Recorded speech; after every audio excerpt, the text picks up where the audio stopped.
неразделни. Стройна се калина вие над брегато самотени. Кичест явор клони сплитан, в нейни вейчици зелени. Уморен под тяхна сянка, аз отбих се да починам. И така ми тайната си повери сама калина.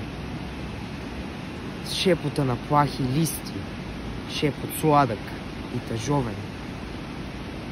Някога си бях девойка, аз на този свят лъжовен. Грееше ме драголюбно ясно слънце от небето. Ах, но друго слънце мене вече грееше в сърцето. И не грееше той слънце от високо, от далеко.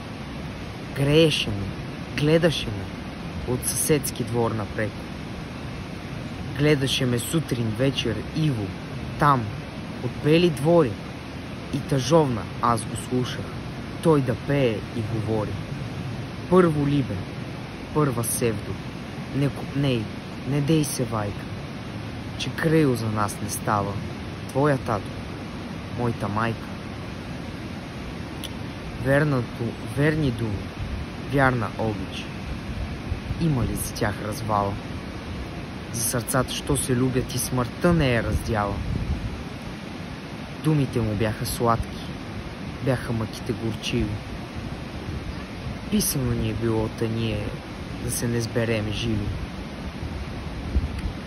При вечер веднъж се връщах с бели менци от чешмата и на валица заварих да се трупа от махлата.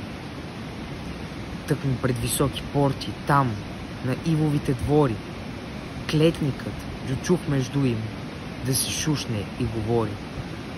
Право се обол в сърцето, нощчето му още тамо. Аз изтръпнах и изпуснах бели менци от рамо. През навалицата виком пролетях и се промъкнах. Видях Ива, видях кърви и не сетих как измъкнах остро нощче из сърце му и в сърцето си забил. Върху Ива мъртва паднах и в прегръдки си обвил. Нек сега ни се нарадват мене майка, немо татко. Мъртви ние пак се любим и смъртта за нас е сладка. И не в черковния двор зариха на любовта двете жертви. Там ровят само тия, дето истински са мъртви. А погребаха ни тука, на брега, край таз долина. Той израсна кичест явор, а до него аз калина. Той ме е прегърнал склони, аз съм в него вейки свряла. За сърцата, що се любят и смъртта не е раздяла. Дълго аз стоях и слушах, там под сянката унесен. И това, що чух, изпях го в тази моя тъжна песен.